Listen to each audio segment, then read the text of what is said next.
shows that he receives the same amount and that the world will always treat them as outsiders or castaways.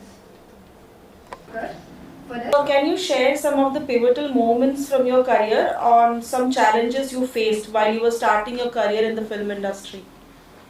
Well, the challenges I faced were when I started directing my films. Till I was assistant, it was great working with Raj Kapoor, and probably the best education I could have had. But challenges are there through life. The challenge of working in the cinema as a director is piecing the whole thing together. You know, responsibilities are very big because the director is the only person who has a 360 degree, who's got to have a 360 degree knowledge of the entire film. And that can become quite a challenge at times. I've had challenges, I think most challenges are when your film which you make does not do well commercially. So then you've got to try and fight to have the next one done well. And also another challenge is to see that you are, trying to grow every time and you're not static in the same area. Over the years, how has your approach to storytelling and filmmaking evolved? And what are the lessons that you have learned and would want the new generation of filmmakers to know from your end? Look, for me, when I made my films, I did what my guru, Raj Kapoor, taught me, was that you only sleep, think, and talk about your film. You got to be selfish. And only when you think about it all the time is when it really works. I think what lacks in most of the generation today, I wouldn't say all, in most of them is they feel that they know everything, which I'm sorry, but there's nobody who knows everything. Learning is a constant process. I'm here at the university talking to some students yesterday, and I'll be talking to some more today. Actually, fueled my knowledge. I understand more things. I understand how people feel. So that's a thing which they've got to remove. And they've got to go with their hearts. Don't go with what people say. Though the things have changed a lot now, I think conviction is what is missing. Because the guys who are convicted, not convicted, sorry, the guys who work with conviction, their films really do well. Conviction everybody does in their own way, but I think the guys who are really at it and, the other problem is now it's a lot of overthinking, which is quite detrimental to what you're doing. And always follow what your heart says. Today people are more listening to external forces. Just because a film has done well or this one has done this. So that's, I think, not the right way. Sir, another question is that you've been known as the star maker. What made you choose those stars and what was your passion to pursue people who were not known in the fraternity at that point of time? Let me make a very honest confession. For me, Love Story, where I worked with Kumar Gaurav and Vijay Pandit, was a film offered to me by Rajendra Kumar, who was a very big actor. And it was great for a newcomer to be offered a film by him. And it so happened that his son was the hero. So I had nothing in that choice. I had to do it. Then, Love Story also turned out to be the only film in the world which does not carry a director's name. It's the only film. Yeah, you're looking shocked. It really is. It's the only film in the world which does not carry a director's name, because I had some problem with Rindra Kumar when the film was entirely complete. And he wanted to give his own name as director, which I think is quite sick. But anyway, that's what I was told. So I went to court and I got an order from the court saying that if he doesn't want his name in the film, that's his choice. But you cannot give anybody else's name as a director since he's completed the shooting of the film. So that was Love Story. Now, after that, I went through a phase of unemployment. The industry, loves running down people. They would say, oh, Rahul rawail could have not made this. It must have been Rindra Kumar. This is the way the industry works. So I had no work. And I really did not know what I'd do. Till Dharamji, offered me a film with Sunny. Now, so again, getting Sunny into the film was not my choice. I wish it had been my choice, I would have gotten, but I was very lucky to get a film with Dharmendraji and for his son. And he made the film, he spared no expense. Amrita, because it was with Bobby where I had worked with newcomers as an assistant. And I had learned from Ratsab that if you're taking a new boy, take a new girl with it, because then there's no liability. It's two fresh people. So then we deliberately want to find a new girl. And so that's how we found Amrita. And after that, then when I did Bekhudi, I was looking for a new girl. Because I felt that a love story works very well with new people. So Gautam Rajadaksh, who was a very prominent photographer, he had written the film, Bekhudi. And we were looking for a girl. The hero was Saif. And we were looking for a girl, and Gautam called me up and said, there's a girl who's coming for photographs to me, come and have a look at her. And I went to Gautam's studio, and I met Kajal there, but Kajal had not come for the photographs. Kajal's cousin's daughter, Kajal's cousin had come for the photographs. She wanted to be an actress. Kajal didn't. But in that whole day, I only kept looking at Kajal because I found this mad, crazy person, and I was convinced that she'll be a good actor. And I asked her, I said, would you like to act? She said, yeah, I don't mind at all. And she was so casual about it. So I said, okay, I'll go and speak to Tanu about it. And I met Tanu, and Tanu said, yeah, if she's okay, I'm okay, but just be sure that, you're sure you won't take her. Because she's a little erratic. Okay, little erratic was quite an understatement. So that's how Kajal came in. Unfortunately, Saif was not in the film finally. So that's how the newcomers came in, and I still think I would love to work with newcomers because I worked with a lot of stars and I had very good experience.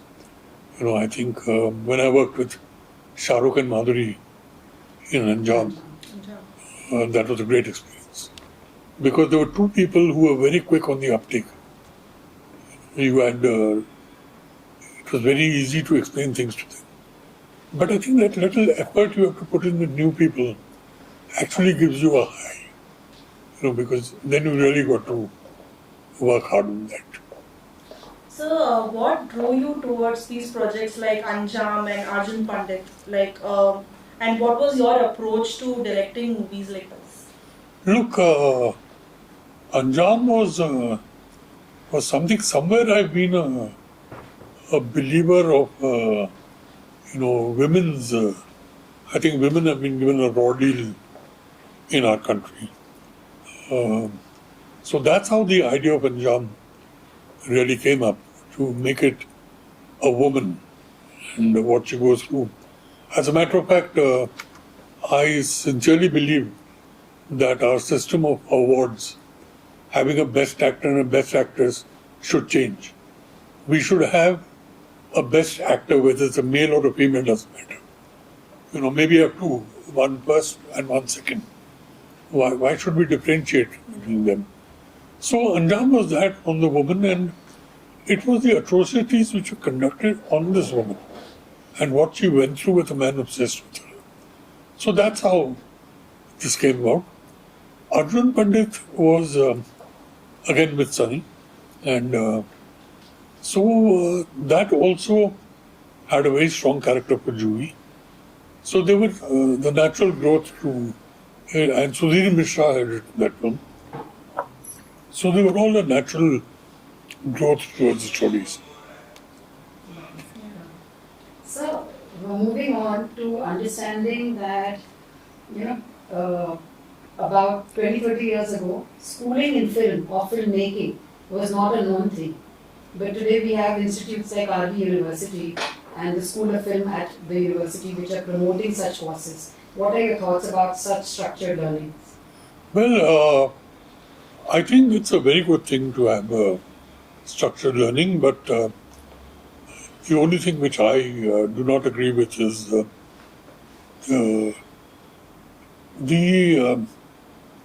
don't get influenced by European cinema, and that's a different genre. If you're finally going to do that, but don't get completely influenced. But it's good to learn, it's good to see, and things like cinematography, definitely you've got to learn. See, cinematography, sound recording, editing, they are all technical. They're all technical courses which you must have knowledge about. But then you use your creativity within that. So I think it's great to have. I met some students here yesterday, and I think there's a great lot of students here. I mean, they're probably maybe slightly better than the other students I've met. So it's an honor to have you here, and maybe I should have led with that. But so just wanted to understand your thoughts on Dr. Piyush's vision, because he's the one who's trying to bring legends like you to our campus and make students aware. See, I met Piyush sir in Guwahati when I was there, and I admire him because I admire him for his commitment to cinema, and his knowledge of cinema, and his wanting to teach people about cinema. And he has a lot of knowledge, and it's really people like this who give me a lot of pleasure that they're around. And I think that's from where it rubs down to the students also. And the other thing I noticed yesterday was there seems to be a lot of respect for him from students themselves. And I wish he carries on this, and I'm sure he will. So any message? Anything, your final words or anything that you'd like to add? Well, I hope I've met a whole horde of future filmmakers, right, which will give me great pleasure. And speaking to them, I think they're a talented lot. Everybody's focused on what they're doing. And the thing I can only tell them is work hard, listen to people, and do what your heart says. That is the right way to do it. Namaskara. I am Dr. Piyush Roy, Dean of the School of Film, Media and Creative Arts at RV University. I'm a national award-winning critic, a filmmaker, a writer, and a curator. And I have curated one of Europe's largest India cinema themed festivals. And I was the founding dean of the School of Liberal Arts and Sciences here at RV University. And this is our new project. We will be one of the first university-based film schools in the country. And the current conference that we are doing, the student conference, is part of that initiative to train the next generation of filmmakers to be somebody who are thinking filmmakers. Because as we all know, in today's day and age, the biggest differential is content. Content is the king. And what is going to make the difference in the future is, are we making good content? And for that, a good filmmaker has to have a training in all the disciplines like literature, philosophy, and other arts. That's one of the USPs of our program. Now, talking about this conference, just imagine tomorrow when the conference gets over and when the students are presenting papers with somebody who has launched some of the biggest stars in the country, like Sunny Deol, Amrita Singh, Aishwarya Rai, Kajol. He was one of the important directors responsible for a very important film in the careers of Shah Rukh Khan and Madhuri Dixit. Now imagine these students are getting their works, their performances presented before Rahul Rawail, and when they collect their certificates from him, it is a cherishable moment. It's a moment of a lifetime. And Rahul Rawail is again one of the greatest and most prolific filmmakers of this country. He is currently also mentoring at the IFFI Goa, International Film Festival of India. And the other day he informed me about heading the cultural committee that is looking forward to the launch of the Ram Mandir at Ayodhya. He's a very, very influential filmmaker, and it is a huge honor and a privilege to have him here and have him interact with the students. This is a once in a lifetime opportunity. And Mr. Rahul Rawail is somebody who started working with the greatest showman in Hindi cinema or Indian cinema, Raj Kapoor. So he's again somebody who's a link between the golden age of Indian cinema to the present age. You know, from Raj Kapoor to Aishwarya Rai, Kajol, Shah Rukh Khan. And can we think of anybody better and bigger? And also Rahul sir is going to join us on our advisory board of the school. And this is what will make the differential. We want our students learn from the best in the industry. And that's one of the reasons why we have him here and also this conference. Sir, moving on to the contribution of RB University, how has your school contributed to nurturing the next generation of filmmakers and media professionals, and how do you think that this event will align with this? It's a very good question, because if you look at the content of the conference, now it rarely happens that undergraduate students get to do a proper conference, which are normally meant for senior scholars and academics. So it is a day-long conference that they are doing. So this highlights our academic commitment. Of course, they are also doing a lot of other works. They've been trained in the best disciplines of filmmaking. But our school, we focus on two things: as much as the theory of cinema as the practical part of it, and the industry connections. And this is just one in a series of events. In a week's time, we are hosting the first international conference on comics and graphic novels in the university. And next year, we will be hosting the Teen Indie Film Awards in its third year, the TIFA. TIFA is actually a concept curated and organized by me and the School of Film. And last year we had entries from about 12 countries. This year we already have entries from 100 entries from 20 plus countries representing all the major continents of the world. We look at it to be one of the biggest film festivals, student film festivals in the country and the world. Sir, how do you envision the future of film studies at RB University and eventually film education in India as a whole? Like, what role do you see your institution playing in shaping that future? This is a very important question, and this is a question that keeps coming to me at many platforms. You know, film studies is one of the youngest disciplines of the humanities, but it is also the most growing and the fastest emerging. Just look at the research side of it. At present times, If you see any of the major universities, global universities in Europe and USA, there are so many PhD scholars working on different aspects of Indian cinema. It is a given fact that we are the largest movie making country in the world. And now if you add our television channels, the OTT platforms, this is one industry where increasingly the demand is far more than the supply. But the difference will only happen when filmmakers are trained in every discipline of filmmaking. And we are just not training here actors and directors, which are important roles, but they are also carriers which often come with a success challenge.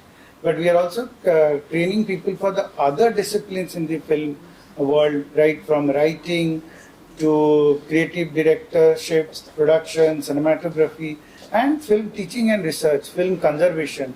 These are again emerging areas in film studies. Sir, what advice that you would give to the students, your students and aspiring filmmakers across India, and like who are eager to make a mark, and how they want to evolve from here onwards? The current generation, they no longer are teenagers, they are screenagers. If you look at people today, we are all aging before the screen. The amount of time we spend with the visual media, this is the most influential art form, communication platform of the 21st century. And irrespective of whatever discipline you get into, I think some training in the discipline of filmmaking at an undergraduate or a master level is essential, because we are going into a very, very visual world. And here, not being cinema literate is going to be a huge impediment. Actually, film literacy should be included as one of the 21st century essential skill sets. So irrespective of whether you want to be a filmmaker or not, being cinema literate, you can't escape that.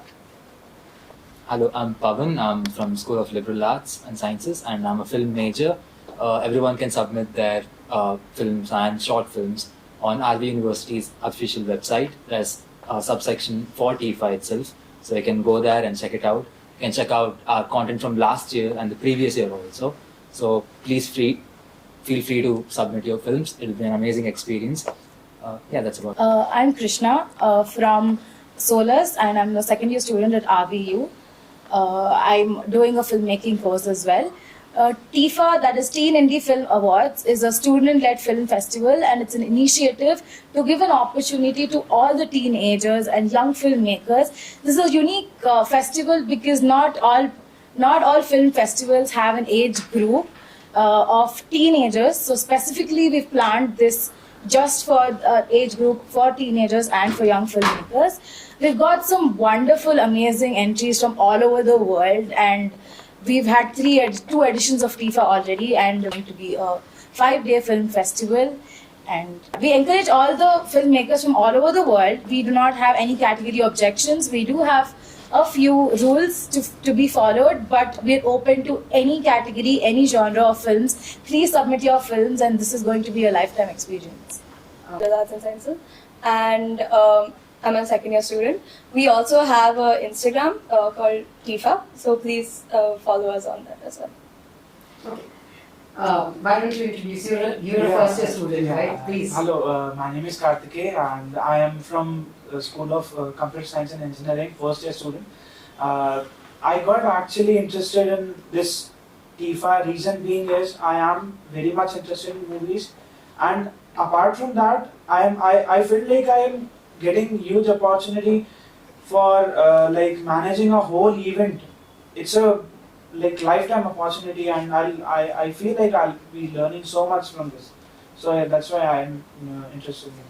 I'm a psychology major actually, but in our first year we are given this opportunity to try all the subjects, and it's very nice because it's a way that you can showcase your creativity that you don't even know that might be there, and you can do it in your own way. Like you are not kind of pushed into a specific box, and they all our professors and everyone are very open to what we want to do, and they kind of help us with this. Like they said, they're always available for us day or night.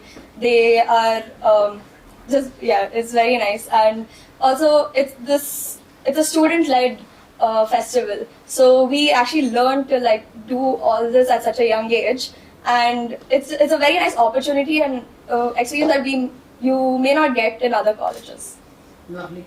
Karthikeya, you're a special one, and especially because you're the new baby of the team, okay, so to speak. So you've just joined RB maybe a couple of months ago, and you're already part of the team. What excited you and what made you choose this? Okay, so let me tell you, I actually belong from a typical Marwadi business family. So you people might know, I don't know, but yeah, that's the way Marwadi, like Banya people do. They actually go with networking thing, and they work like that only. They like to network with n number of people they can, like in any area, any sector, be it film sector, be it corporate and business, anything, like anything, politics, everything. So I like networking, I like to know people, I like to talk to new people. That's why, I like it. I'm getting new people to talk to, and I'm learning to like communicate with any age group person, any new person I meet, and I get to talk to them. That's why